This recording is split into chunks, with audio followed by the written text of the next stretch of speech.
올리버 크롬웰 이 사람이 뭔 소리를 하냐면은 이제 모든 영국 국민은 신실한 종교적 삶을 어거지로 살아야 된다. 그러더니 찬송가 제외 모든 음악 금지. 그리고 극장을 폐쇄. 뭐 하는 거야 이게? 권력으로 읽는 세계사 2. 올리버 크롬웰이라는 사람이 갑자기 이제 영국의 지도자가 됐어요. 호국경이라는 뭐 단어를 이제 쓰시는 분들도 있을 텐데 그거 쓰지 말자. 어려우니까. 자, 영국의 지도자가 됐어요. 근데 이 사람 뭐라고 했어? 군인이었어요. 교회 열심히 다녔어요. 근데 선 넘게 열심히 다녔어. 자기만의 그 신앙생활과 신실함에 너무너무 빠진 거야 이 사람. 그래서 영국의 전 국민한테 찬송가 제외한 다른 음악은 절대 금지고 극장도 폐쇄하고 이상한 규칙들을 막 만들더니 어기면은 패요. 아니 유일신 여호와께서 사람 함부로 저렇게 죽여도 된다고 얘기한 적이 없었을 것 같은데 내 생각에는. 근데 지 맘에 안 들면 패. 지 맘에 안 들면 조져. 막 이러는 거야. 국가를 운영할 수 있는 정치적인 정무적인 감각이나 이런 게 제대로 안 되어 있던 사람이에요.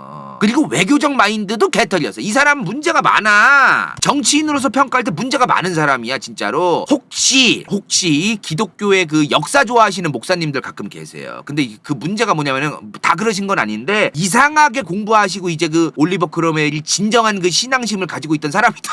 너무 이제 또 신앙적으로 또 이제 설교하시고 이제 그러시는 분들이 있는데 그러지 않으셨으면 좋겠어요. 이게 좀 그런 식으로 갈 게 아니지 않습니까? 아무튼 간에 이 사람이 정치적인 감각이나 이런 게 없는 상태에서 국가를 어떤 그런 기본적으로 운영할 자세가 안 되어 있던 사람인데 외교적 마인드도 제대로 안 되어 있었어. 일단 영국 식민지가 여러 군데 있었어요. 지도 보나 마나지 그지? 이게 나중 가서의 식민지기 때문에 지금 보여드리는 건 좀 적절하지 않은데 이거는 1920년의 식민지 지도입니다. 근데 지금 뭐 따로 지도가 그 당시 지도가 없기 때문에 그냥 참고로 볼게요. 자, 이렇게 식민지가 있었어. 어찌되었든. 그럼 영국 식민지에서 세벼온 물품들이 있잖아요. 홍차나 후추나 도자기나 뭐 등등등 있잖아. 이거를 근데 갑자기 뭐라고 얘기하냐면은 외국 상인들은 무역할 수 없다. 이게 사실 어떻게 보면은 뭐 영국 식민지 거니까 외국 상인들 무역하지 말고 오로지 영국 무역성만 이 영국의 식민지 물건을 가지고 무역해라. 그거 뭐 이상할 게 있나라고 생각이 들 수도 있잖아요. 근데 이게 잘 생각해봐야 되는 게 사실 외국 상인들이 어느 정도 사가지고 파는 것도 회전이 되기 때문에 이게 규모의 경제가 생겨야 되는 문제이기 때문에 어느 정도 그 식민지 물건들도 영국 사람들만 해가지고 그 무역이 되는 양 자체가 절대량이 줄어드는 것보다는 다른 나라도 그냥 사고팔고 하게 하는 게 좋아요. 그 나쁜 건 아니란 말이야. 그리고 이거를 꼭 해가지고 다른 나라랑 마찰이 생겼어. 또 네덜란드가 반발을 합니다. 네덜란드가 유럽에서는 작은 나라지만 대항해 시대에는 굉장히 많은 그 식민지를 가지고 있던 나라입니다. 이게 네덜란드가 동남아 지역에서 가지고 있던 식민지 영토예요. 최대. 그러니까 네덜란드가 여기 인도네시아 쪽은 대부분 해먹고 있었어요. 옛날에. 어마무시한 나라야 저 나라도. 일단 네덜란드랑 해전이 일어납니다. 근데 올리버 크롬웰이 잘 싸워요. 그래서 네덜란드가 이제 개처발려. 그래서 죄송합니다. 죄송합니다. 그래 죄송합니다. 올리버 크롬웰이 군인은 군인이야. 여기서 끝내면 돼요. 그죠? 여기서 끝내면 돼. 그죠? 중요한 건 이게 네덜란드랑 싸웠다가 이겼는데 네덜란드가 죄송하다고 했다. 이게 중요한 게 아니야. 일단 네덜란드가 처발려서 죄송하다고 했으면 이제 여기서 그냥 영국한테 유리하게끔 뭔가 그 사인하고 문서 만들고 이제 그러면 되잖아요. 근데 굳이 구태여 이거를 갖다가 또 계속 지랄하고 그러면 안 되는 거잖아. 그리고 솔직한 얘기로 굳이 이런 전쟁을 뭐 하려고 해요. 일단 전쟁이 일어나면 무조건 이긴 국가도 손해고 진 나라는 더 손해지만 뭐하러 그러냐는 거야 이거를. 그죠? 올리버 크롬웰 자연사입니다. 자연사. 요새 자연사란 단어 많이 써요 제가. 그죠?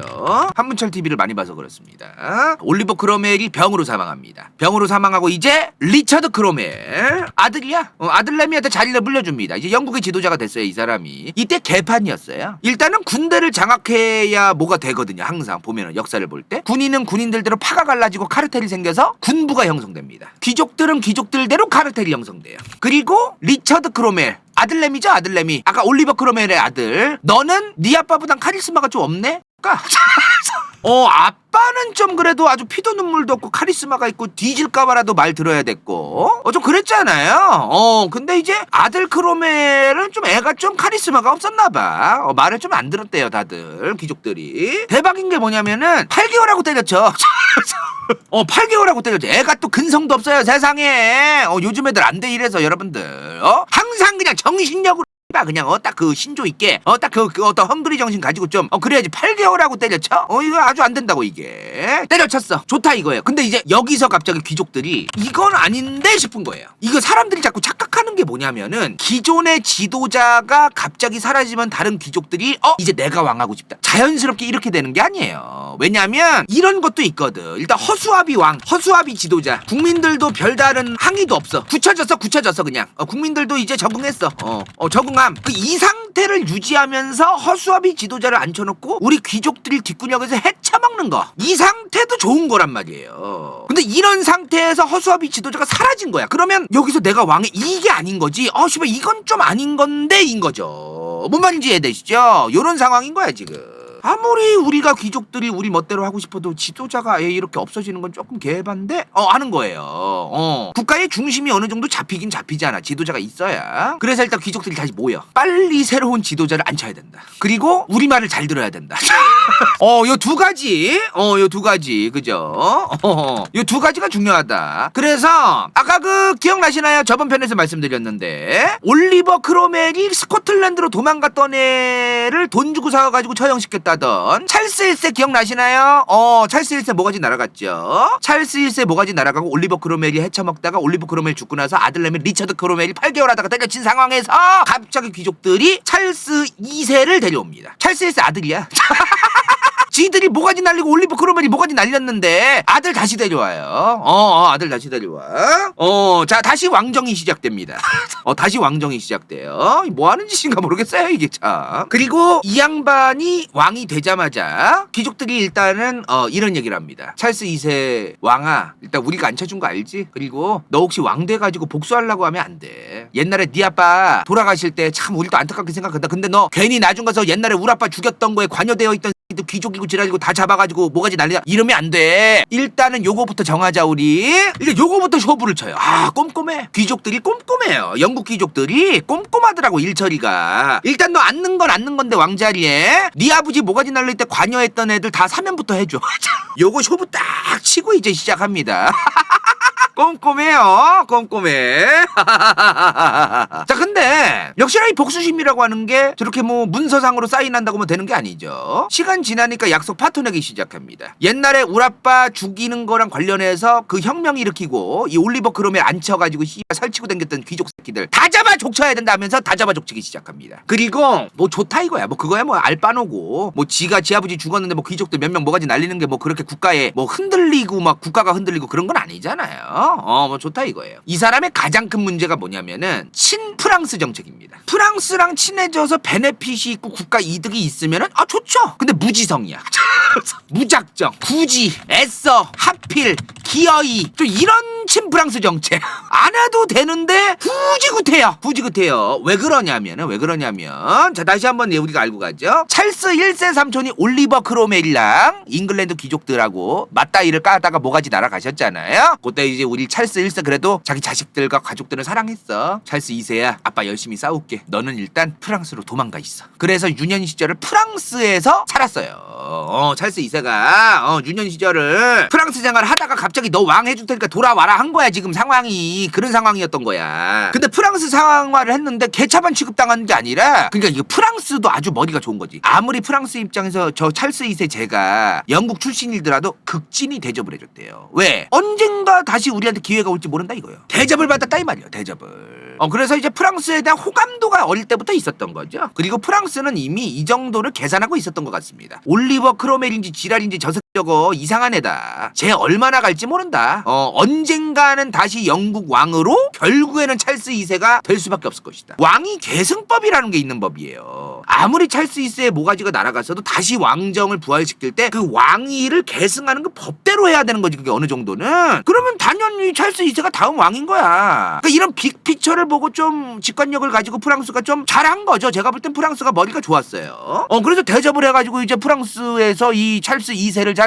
좀 대우를 해줬다 이 말이요. 일단은 찰스 2세. 자 여기 보면은 영국선 밑에입니다. 여기쯤에 런던이 있어요. 프랑스 북부죠. 여기는 네덜란드랑 벨기에가 있고 자 여기 보면 덩케르크라는 지역이 있습니다. 덩케르크. 여기가 프랑스 북부의 항구 항구 도시였어요. 무역에 굉장히 중요한 도시였습니다. 일단은 위치 자체가 나쁘지 않아요. 영국이랑 프랑스 사이에 있었고 이 무역선들 수많은 무역선들이 왔다 갔다 하는 과정에서 여기서 서가지고 이제 정박도 하고 여러모로 굉장히 괜찮은 무역 중심 항구였습니다. 저기를 원래 영국이 먹고 있었어. 근데 여기를 당시 영국이 프랑스한테 헐값에 넘깁니다. 누가? 찰스 2세가.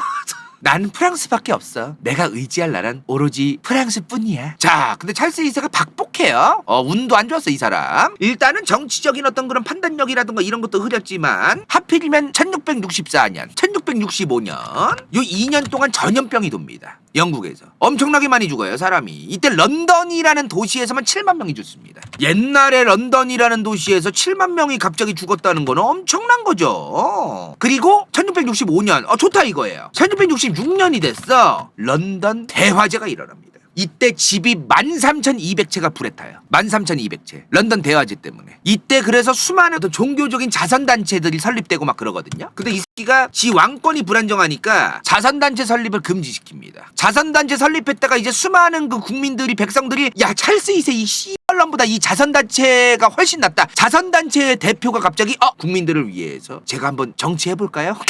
쿠데타 한번 콜? 그러면 이제 되는 거잖아요. 이제 그거만 계산한 거예요, 찰스 2세는. 그거를 좀 막으려고 미리 자선단체 설립을 금지시킨 거예요. 왕권이 불안하니까. 근데 다 그래. 어느 왕이든 자기 왕권이 불안정할 때 저렇게 해요. 그리고 진짜 운빨이 더럽게 없어. 그리고 이거를 이 런던 대화재가 일어났잖아요. 당시에 영국 못 믿는데 계속 나옵니다. 지금 영국 못 믿었어요. 영국 성공회를 믿고 있었다. 그리고 저 영국 성공회라고 하는 거는 영국의 왕이라는 존재를 떠받들어주고 왕의 권력을 위해서 사실 탄생한 게 있습니다. 저 영국 성공회라는 우리 영국의 신실한 종교, 그거를 만들자마자 로마 가톨릭을 믿던 사람들하고 갈등이 많았어요. 새로운 종교를 가라로 만들어가지고 영국 성공회를 믿으라고 헨리 8세부터 시작된 종교 아닙니까 저게? 그러니까 기존의 로마 가톨릭 믿던 사람들 입장에서 같은 거야. 저 종교가 저기 찰스 2세까지도 있었어요. 로마 가톨릭을 몰래 믿고 우리는 로마 가톨릭 믿고 싶은데 왜 영국 성공회 어거지로 믿게 하느냐면서 여기서 찰스 2세가 뭔 개소리를 하느냐면은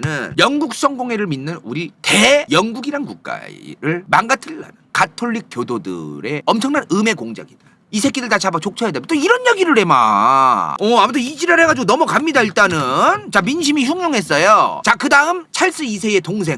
찰스 2세 형아, 동생이야. 제임스 2세. 올리버 크로멜한테 모가지 날아간 찰스 1세가 있었고, 그 아래에 아들이 있었어요. 찰스 2세죠? 그리고 작은 아들도 있었던 거예요. 제임스 2세입니다. 이렇게 가는 거예요, 지금. 제임스 2세. 그럼 얘네 뭐야? 아까 뭐라 그랬어, 그리고. 찰스 1세가 올리버 크로멜이랑 잉글랜드 귀족들하고 졸라게 맞다이 까고 있을 때 이 두 아들하고 와이프는 프랑스로 보냈었다. 달리 말하면 찰스 1세, 찰스 2세 죽고 나서 다음에 동생이 왕이 됐다고 했습니다. 제임스 2세. 얘도 친프랑스야. 얘도 프랑스야. 그리고 얘는 진짜 노답인 게 뭐냐면은 나는 사실 가톨릭이 좋아. 좀 애들이 좀 상태가 안 좋아, 전반적으로. 이런 거 보면. 갑자기 나는 가톨릭이 좋대. 방금 전까지 내가 뭐라고 했어? 성공회랑 가톨릭과의 어떤 그 바란스 안 맞아가지고 지금 개판 나 있는데, 영국이. 갑자기 지는 가톨릭이 좋대. 왜? 프랑스가 가톨릭 국가잖아요. 전통적인 가톨릭 국가야. 그 프랑스 체류 기간이 문제였어. 아니, 그러면 그 공개를 하지 말고 몰래 믿든가. 이걸 왜 굳이 구태여 공개를 해, 이거를. 참, 이것도 이해가 안 되는 부분입니다, 사실. 그죠? 그리고 당시에 뭐가 있었냐면은 영국의 왕이라던가 귀족이라던가 이런 사람들은 무조건 영국 성공회를 믿어야 된다라는 규칙이 있었어요. 이런 규칙도 있던 나라에서 지 스스로 가톨릭 신자래. 그걸 밝힌 거야, 지금. 객기지, 객기. 나라꼴도 시끄러운데, 지금. 제임스 2세가 본인이 가톨릭 신자인 거를 밝히고 나서 영국의 정계가 굉장히 시끄러워집니다. 셀프로 시끄럽게 만든 거죠, 지가. 그리고 그러더니 갑자기 내가 방금 뭐라고 했어요? 주요 관직, 공무원도 마찬가지야. 귀족이랑 공직이랑 공무원들 있잖아, 고위직 같은. 여기도 영국 성공회를 반드시 믿어야 된다라는 룰이 있었어요, 이미. 근데 갑자기 이 제임스 2세가 일부러 가톨릭 믿던 사람들을 일부러 앉힙니다. 꽂기 시작해요. 얘도 무지성 친프랑스야, 얘도. 그리고 프랑스와 수입하고 무역하던 거에 대해서 프랑스 물건은 관세를 아주 큼직하게 그냥 낮춰줍니다. 이렇게 하자마자 영국의 상인들, 무역선들이 개박살나기 시작해요. 프랑스 물건이 싸니까, 영국 물건보다도. 지금 어떤 상황이야, 그러면 지금? 제임스 2세 얘는, 제임스 2세 이 사람은 지금 일단은 종교 때문에 개판이었고, 그리고 외교적으로도 개판이었어요. 그리고 경제도 개판이었고, 아무튼 여러모로 개판이었어요. 뿐이었다. 그리고 이때쯤 되면 또 우리 레파토리아 귀족들이 또 쿠데타 일으켰겠다, 또 내전했겠다, 좀 이런 생각 지금 드시는 분들 있나요? 저 정도 됐으면 또 귀족들이 또 난리 쳤을 것 같은데, 저 이런 생각 드신 분 없어요 지금? 요 정도 각인데, 그죠? 쿠데타각 아닙니까 이 정도 되면은? 근데 이제 얘네도 지겨운 거야. 야, 이거 왕 연속으로 뭐야 이거? 또 내전에 또 쿠데타 해야 돼. 이제 이것도 힘들어 얘네도 진짜. 자기들도 힘든 거야 이제. 야, 그리고 지금 이제 쿠데타 일으키지 말고 기다리자. 그냥 제임스 2세 얘 지금 개판이긴 한데 얘 어차피 지금 아들 없대. 딸들만 있고 아들 없대. 얘 죽으면 그냥 다른 애 안 치면 되니까 좀 기다리자 그냥. 야, 쿠데타 또 이렇게 해서 전쟁하고 그것도 다 돈이야. 기다리자 그냥. 이제 이런 거야. 그냥 뒤질 때까지 기다리자. 뒤질 때까지.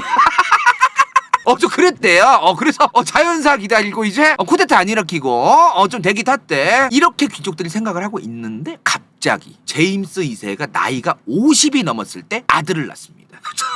나이 50이 넘어서 아들을 낳아요. 옛날엔 나이 50 넘으면 자식 낳기 힘들었어. 대형 사고가 터진 거예요. 귀족들은 당연히 얘 자연사하고 나서 이제 다른 애 안 칠 생각하고 있는데 아들을 낳은 거야. 그러자마자 이제 귀족들이 이건 아닌데 이건 아닌데 이제 그런 거죠. 여기서 이제 귀족들이 또 쿠데타를 준비합니다.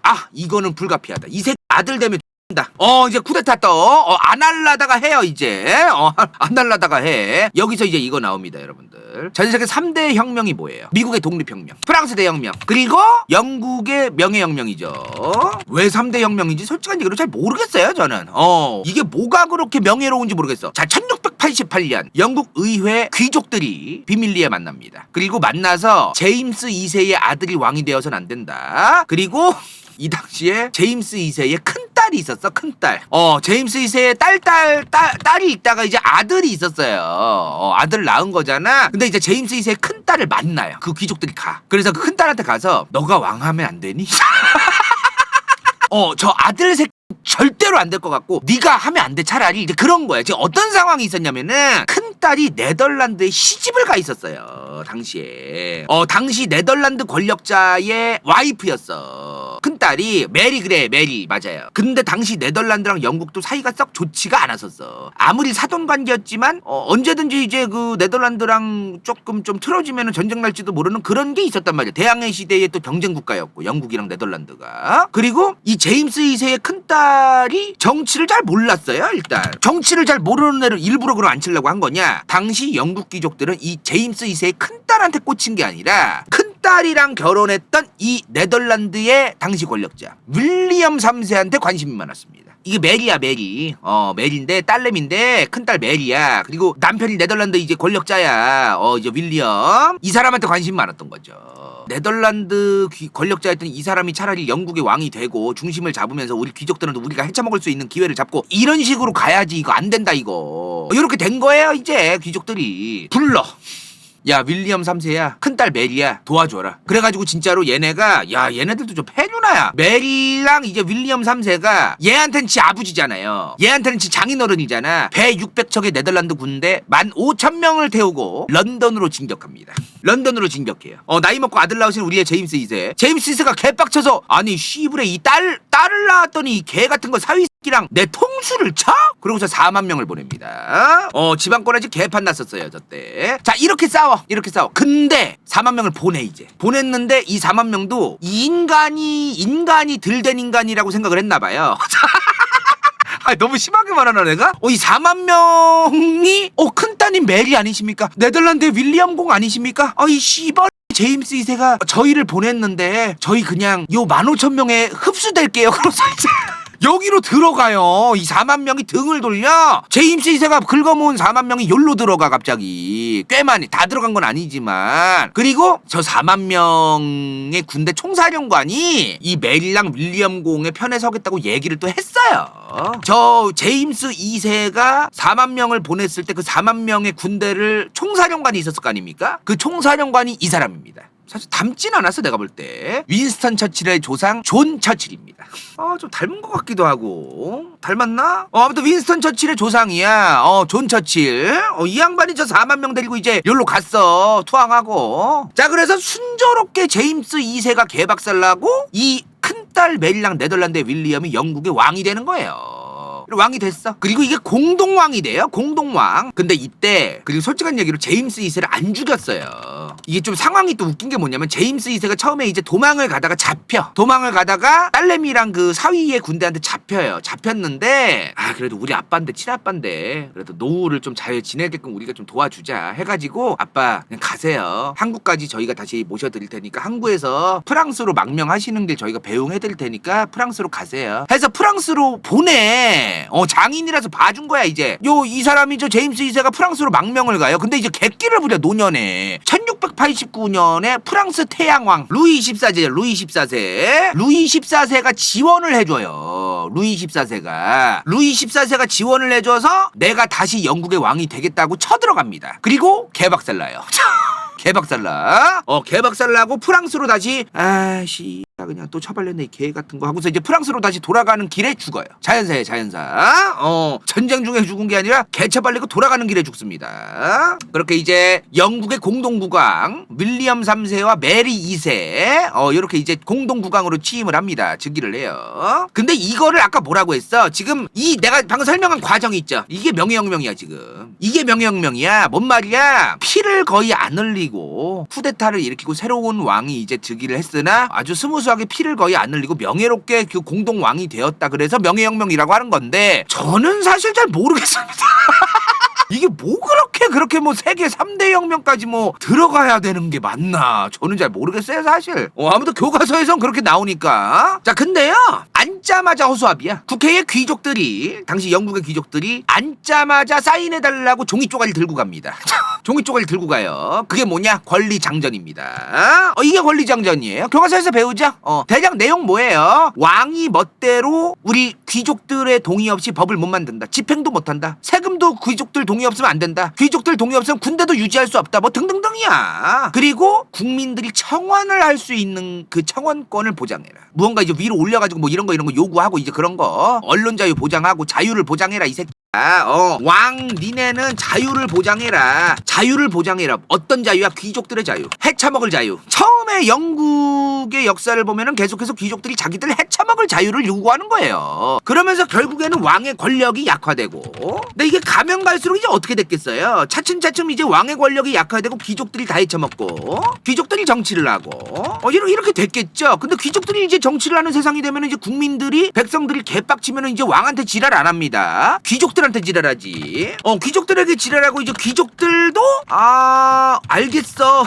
니네 말 들어줄게 하면서 점차 권력의 무게를 이제 귀족들이 졌는데 귀족들이 그 왕관의 무게를 무거워했어요. 좀 이제 체력이 약해서. 그래서 바로바로 이제 그 국민들의 요구를 받아주고 그러면서 이제 민주주의나 민주주의가 발전하는 거야. 민주주의의 발전 과정은 마그나 카르타, 권리청원, 권리장전, 명예혁명 이렇게 배우면 안 돼요. 사실은 귀족 들이 해쳐먹으려고 왕 권력을 약화시키다가 귀족들도 해쳐먹는 거를 국민들이 귀족들한테 지랄하니까 귀족들도 그거를 받아주는 과정에서 발전을 한 거야 사실은.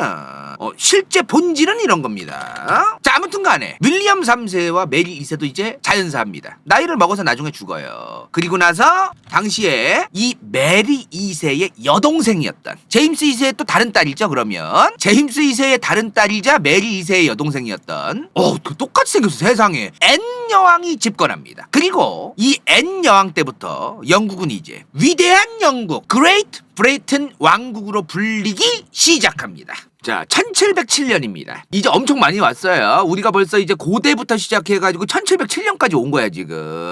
영국사가 좀 긴데 많이 왔어요 우리 지금. 자 1707년 당시에 영국 여왕이 앤 여왕이었습니다. 앤 여왕. 이때부터 뭐라고 불리느냐 영국이 그레이트 브리튼 왕국으로 불립니다. 그레이트 브리튼 왕국. 그레이트가 뭐야? 위대한이야 위대한 브리튼 왕국이에요. 브리튼이 뭐야? 영국 섬이야 영국 섬. 지금 여기 아일랜드 북아일랜드 아일랜드 공화국 빼고 웨일즈 스코틀랜드 잉글랜드를 포함한 요 섬 있죠 제일 큰 섬. 이게 브리튼이에요. 이게 브리튼 섬. 위대한 브리튼 왕국이다 이 말이죠. 왜냐면은 앤 여왕 때 스코틀랜드랑 웨일즈는 이미 통합이 되어 있었는데 어쨌든 웨일즈랑 잉글랜드랑 스코틀랜드가 이제 통합이 돼서 딱 하나로 돼요. 그래서 이때부터 이름을 그레이트 브리튼, 브리튼 섬 전체가 이제 통합이 됐으니까 그레이트 브리튼스 왕국이 된 거예요. 근데 이때까지만 해도 1707년 요때 1707년부터 시작인데 보세요 지금 1707년에서 1800년까지야. 그죠? 그럼 1800년 이후에 1801년부터 이름이 또 바뀌었다는 거죠. 이때부터 1801년부터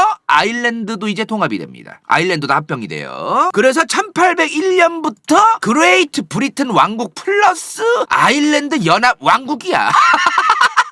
이렇게 되는 거야. 뭔 말인지 이해되시죠? 이렇게 되는 거예요. 이름이 참 깁니다. 이름 그죠? 1600년대 초부터는 대외적으로 이게 그게 있어요. 자기들 우리가 자체적으로 내부에서 뭐라고 씨부리든 뭐든 간에 대외적으로 우리나라의 이름은 이거다라고 얘기하는 게 있단 말이야. 대영제국. 1600년대 초부터는 대영제국이다. 대외적으로 다른 나라한테는 우리는 대영제국이다. 이렇게 얘기를 했던 거죠. 그러니까 지금 간다해과 얘기하는 뭐 그레이트 브리튼 왕국에서 플러스 아일랜드 연합왕국이 플러스 되고 이건 좀 내부적인 어떤 그런 게 있던 거죠. 내부의 내부 정치. 아일랜드가 이제 갈라지면 안 되고 스코틀랜드도 얼마나 그 잉글랜드 저 브리튼 섬에 있던 잉글랜드가 이 스코틀랜드 먹으려고 얼마나 난리를 쳐왔지만 스코틀랜드가 계속해서 막고 잠깐 합병됐다가 또 독립하고 이런 역사가 많았잖아요. 그거를 미연에 다 방지하기 위해서 다 통폐합하는 거지 이름으로. 이제 그렇게 하는 거야. 자 어찌되었든 앤여왕 이런 통합의 길을 걸은 여왕이다.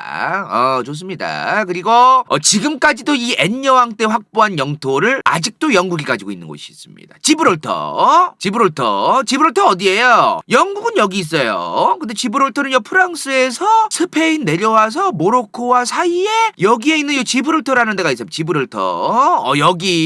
여기가 지금 영국령으로 돼 있어요. 영국의 영토예요. 그래서 지금 보면은 이 지브롤터 해협을 지나는 여기에 요렇게 요만큼을 먹고 있다. 요거 얼마나 사이즈 되나 한번 볼까요? 거리 측정으로 여기서 요 위에까지가 공항까지네요. 5km야. 5.11km. 가로로는 대충 요 중간에서 잡을까요? 여기서 2km? 그럼 5km에 2km네. 5km에 2km. 엄청나게 작지도 않지만 그렇다고 뭐 크지도 않다. 자, 어찌되었든 앤여왕 이 양반 자식이 한 명밖에 없었어요. 근데 일찍 죽어. 그러니까 자식이 없었던 거야. 그래서 또 졸라 복잡해집니다. 저번에 뭐였어요? 엘리자베스 1세가 자식이 없고 짐은 국가와 결혼했다 이 말이요. 짐은 국가와 결혼했다. 자식이 없었단 말이야. 결혼도 안 했어요. 그래서 이 양반 죽고 나서 후대가 없으니까 어떻게 돼? 저번에 얘기했던 제임스 1세 이 양반이 왕이 되잖아요. 먼 친척이었던. 근데 이 제임스 1세의 아들이 찰스 1세. 잠깐만 반복하고 가죠. 복습하고. 찰스 1세 처형 당합니다. 그죠? 누구한테? 올리버 크로멜한테. 올리버 크로멜 뒤지고 올리버 크로멜의 아들이 8개월 집권했다가 걔도 이제 못해먹겠다 해가지고 이제 왕정이 붕괴된 영국에서 다시 귀족들이 왕정을 다시 만들자. 다시 이어지게 하자 해가지고 처형시킨 찰스 1세의 아들 프랑스 가 있던 찰스 2세를 데려왔다. 기억나시죠? 굉장히 복잡했어요. 이런 상황이 있었잖아. 엘리자베스 1세가 자식이 없어가지고 먼 친척이었던 제임스 1세가 등장을 했습니다. 그죠? 제임스 1세의 증손자 조지 1세가 등장합니다. 방금 전에 얘기했던 앤여왕이 후대가 없이 후사가 없었기 때문에 자 옛날에 왕했던 제임스 1세의 증손자였던 조지 1세가 왕이 돼요. 뭔 말인지 이해되시죠? 근데 문제가 뭐냐? 이 양반이 독일의 영주였어요. 독일의 공작이야. 독일 하노버 공국의 통치자였어. 이 사람이. 그 독일 사람이야. 사실상 피는 영국 피가 섞여 있을지 몰라도 이 양반은 사실상 이제 그 대대손손 이제 독일에서 한창 살아오던 사람이라서 독일 사람이에요. 이제 이 양반.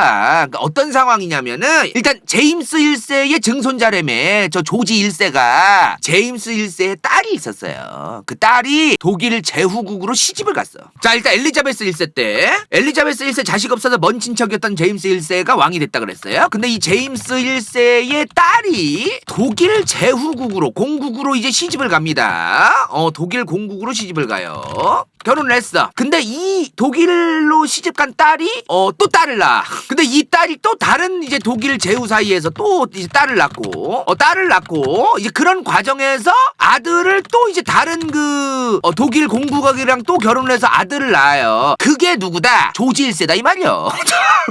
이게 조지 1세야 지금. 이 사람은 사실상 독일 사람이야 내가 볼 때. 근데 당시에 왕위 계승법이라는 게 있지 않습니까? 어찌되었든 후사가 없이 앤녀왕이 죽었기 때문에 당시에 그 영국의 왕위 계승을 하는 법률에 따라서 계승을 하는 그 후사가 없을 때 그 계승법에 따라서 이제 계산을 하고 이렇게 가보니까 얘야 이제 이제 그래서 조지 1세가 왕이 된 거예요 지금. 뭔 말인지 이해되시죠? 그렇지. 영국 왕인데 영어를 못해. 맞아요.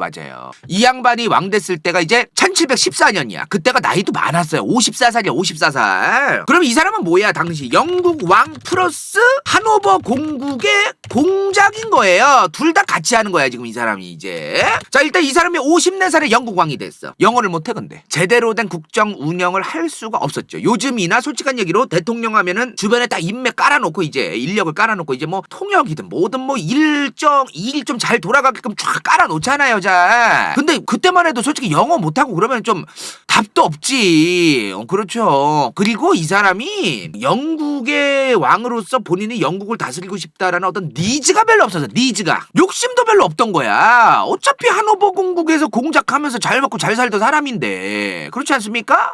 이제 그런 일이 있었던 거예요. 그래서 국정 운영을 할 수가 없었대요. 개꿀이지. 뭐가 개꿀이야? 영국의 귀족들 입장에서 왕이라는 인간이 허수아비가 되고 우리 귀족이 다 해먹고 싶었던 영국의 귀족들 입장에서는 이거만큼 개꿀이 없는 겁니다. 왕이 됐는데 영어도 잘 못하고 왕에 대한 욕심도 별로 없고 그러잖아요. 그래서 귀족들하고 이 조지 1세가 만나가지고 쇼부를 칩니다. 그리고 조지 1세가 얘기를 해요. 야, 그냥 나 귀찮아 정치하는 거. 그냥 너네 알아서 귀족들이 정치하면 안 돼? 알아서 좀 해줄래? 뭐 이렇게 쇼부를 쳐요. 많은 부분들을 귀족들한테 넘겨버려. 그래서 이제 여기서 드디어 1721년 영국의 최초의 총리가 탄생됩니다.